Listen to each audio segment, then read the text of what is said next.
இங்க free books இங்க வச்சிருப்பேன். இந்த ஃப்ரீ புக்ஸ் எதுக்குன்னா, படம் பார்த்துட்டு மறுபடியும் திருப்பி எட்டு வந்து வைக்கிறதுக்கு இல்ல. படம் பார்த்துட்டு வைக்கிறதுக்கு இல்ல.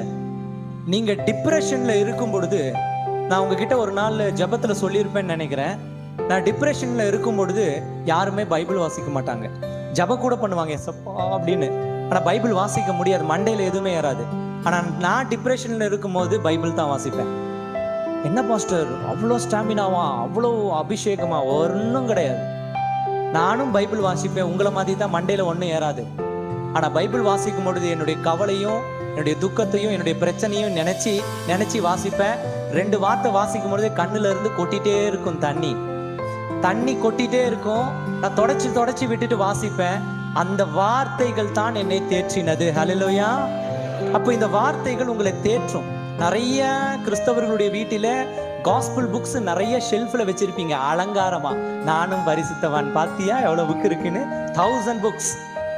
அதுல என்ன புக்கு யார் எழுதுனா யாருக்கும் தெரியாது. அதனால அந்த மாதிரி புக்ஸ் வேண்டாம நிறைய இருக்கிறவர்கள் எடுத்துட்டு வந்து கொடுத்துருங்க. நம்ம ப்ரேயருக்கு வருகிறவர்கள் நிச்சயமா அந்த புக்ஸ் தேவைப்படும். அந்த புக்ஸ் தேவைப்படுகிறவர்கள் ஃப்ரீயா எடுத்துட்டு போய் வீட்டுல வாசிக்கும்படிக்கு அன்புடன் அழைக்கிறேன். உங்க வீட்டுல நிறைய புக்ஸ் வச்சு தேவைப்படாதவர்கள் அடுத்த ஜெபத்துக்கு வரும்பொழுது தயவு செஞ்சு எடுத்துட்டு வந்து எனக்கு கொடுத்துருங்க. ஏதோ கோணி பையோ சாக்கு பையோ ஏதோ ஒரு பையில எடுத்து வந்து, இந்த மஞ்ச பையில எடுத்து வந்து கொடுக்கும்படிக்கு அன்புடன் அழைக்கிறேன்.